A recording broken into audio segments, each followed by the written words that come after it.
Excited तो हूँ ही, मतलब हर फिल्म के बारे में, हर नए प्रोजेक्ट के बारे में लोग एक्साइटेड रहते हैं। जब नया बच्चा घर में आने वाला होता है तो जैसे घर पूरा खुशी में डूबा रहता है, वैसे हम हैं।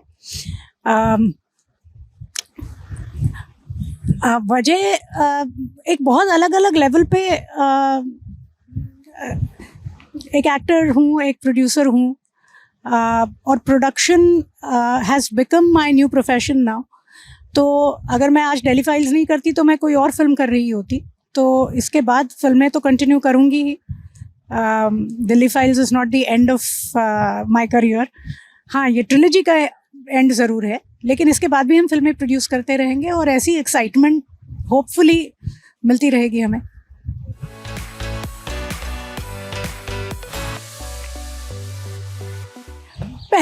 सबसे पहली बार जब मैंने दोनों चीज़ें एक साथ की थी तब थोड़ा डिफ़िकल्ट लगा था मुझे, but with years of experience I think अभी बहुत फ्लॉलेस हो जाता है।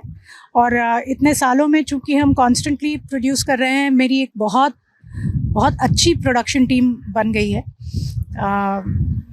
बहुत अच्छे प्रोफेशनल लोग मेरे साथ काम करते हैं। तो जिस दिन मेरी एक्टिंग के मेरे दिन होते हैं, उस दिन मेरे पास कोई भी प्रोडक्शन के मसले नहीं आते, कोई प्रॉब्लम्स नहीं आती, कोई चिंता ही नहीं होती। मैं प्योरली अपने एक्टिंग पे कंसंट्रेट कर सकती हूँ, and thanks to my team for that.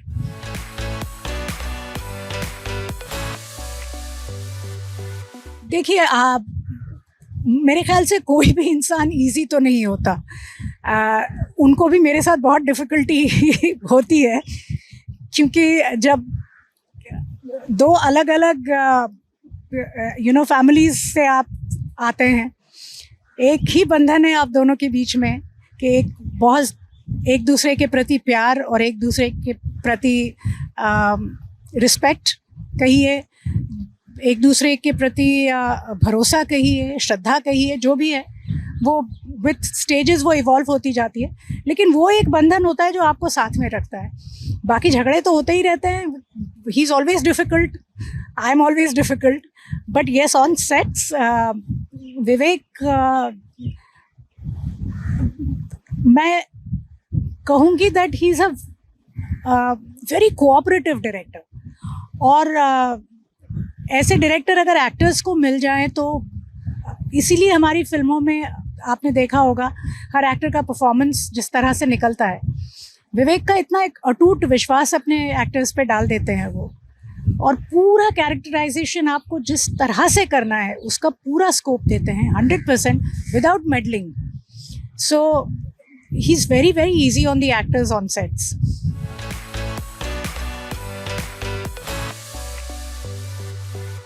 देखिए, दो चीज़ें हैं। सबसे पहली बात यह है कि चूँकि मैं इस प्रोफेशन में बहुत सालों से हूँ, बचपन से ही काम करती आ रही हूँ, तो इस बात की तो मतलब नॉलेज तो पहले से थी कि कभी कोई अगर आपकी फिल्म नहीं चली तो पीठ पीछे लोग बुरा ज़रूर कहेंगे।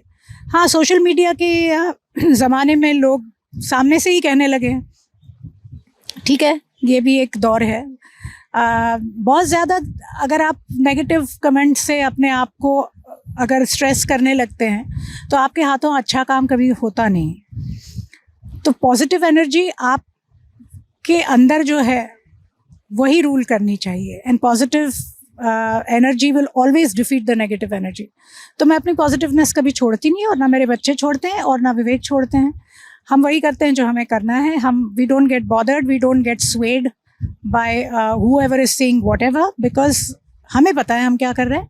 जब तक हम सही कर रहे हैं तब तक हम जो कर रहे हैं उसको करने में कोई डर नहीं है।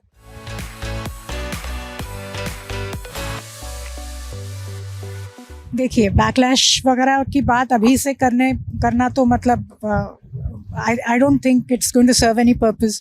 अगर होनी है बैकलैश तो होनी है, अगर फिल्म चलनी है तो फिल्म चलनी है।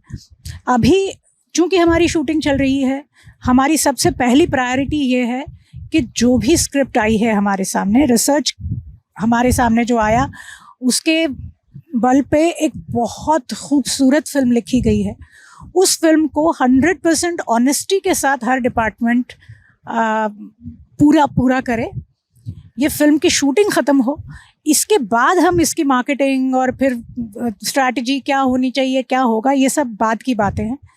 तो हमने कितना भी अगर सोचा कि नहीं हम इसको ये नहीं होने देंगे, वो नहीं होने देंगे, तो हर फिल्म की अपनी एक डेस्टिनी होती है।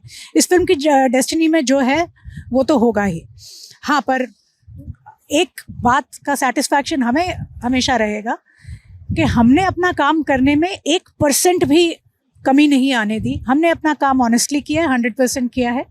और अगर ये सेटिस्फैक्शन आपके अंदर है तो कहते हैं ना कि क्या बिलीफ कैन मूव माउंटेन्स।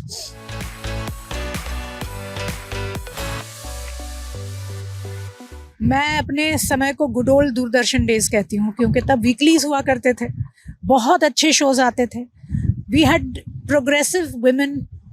हमने रजनी जैसे शोज़ देखे हैं, हमने मृगनयनी जैसे शोज़ देखे हैं, हमने भारत एक खोज देखा है, हमने बुनियाद देखा है, हमने एयर होस्टेस जैसे शोज़ देखे हैं। बहुत अच्छे अच्छे शोज़ थे। इसमें अल्पविराम जो मैंने एक शो किया था, it was all about women empowerment, strength of women. लेकिन जब से डेली सोप का ये जो चलन शुरू हो गया है, वही किचन पॉलिटिक्स और एक औरत दूसरी औरत को नीचे खींच रही है, वो television has become a monster which has to be fed 24/7। हर तरफ सनसनी होनी चाहिए। आपकी न्यूज़ में ही सनसनी आ गई है तो आप सोचिए ड्रामा के शोज़ हैं उसमें कितनी सनसनी आ जाती है। मैं एक BCCC नाम की संस्था है, which is the broadcasting corporation, complaints corporation है वो। वहाँ पे ये जो ऑडियंस होती है टेलीविज़न की, वो कंप्लेंट्स भेजती है। किस तरह की कंप्लेंट्स आती है मैं आपको बता नहीं सकती। मतलब बहुत ही दिल दुखता है इन चीज़ों से कि हम कहाँ आके पहुँच गए हैं। कोई कहता है इसमें हिंदू की भावनाएं आहत हो गई है, कोई कहता है इसमें आपने किसी जाति को नाम से बुला लिया है। मुझे कभी कभी लगता है कि मैं टेलीविज़न पर एक किताब लिखूं और उसका नाम लिखूं ऑबिच्यूरी।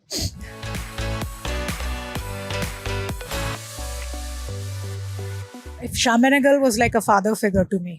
मैंने बहुत सीखा है उनसे। मेरा शुरुआती दौर उन्हीं के साथ बीता है। मेरी लाइफ में उनकी बहुत बड़ी कंट्रीब्यूशन है। मैं आज जो भी हूँ, जो भी विचार रखती हूँ, जिस तरह का काम करती हूँ, जिस तरह के फिल्मों का चयन करती हूँ, जिस तरह के कैरेक्टर्स मुझे पसंद है, I owe it all to him. In fact there are 2 people who I consider my mentors. One was Shyam Benegal and the other person is Amol Palekar. और बहुत I don't know what to say, बहुत खालीपन लगता है वो नहीं है तो। He should have been there.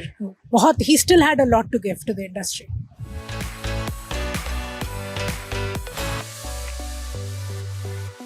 हाँ, इमोशंस थोड़े डिप्लीट होने लगे हैं। पोइट्री भी निकल गई है लगभग, क्योंकि माहौल ऐसा है पूरा, जिस तरह के इंटरपर्सनल रिलेशंस आजकल हो गए हैं। हम बहुत ट्रांजैक्शनल हो गए हैं हर चीज़ में, और ट्रांजैक्शंस में इमोशंस की जगह होती नहीं। तो मुझे ऐसा लगता है कि चूँकि फिल्म जैसा एक माध्यम हमारे हाथ में है, हम उसके थ्रू भावनाएं वापस रीइंट्रोड्यूस कर सकते हैं समाज में, और हमको करनी बहुत ज़रूरी है।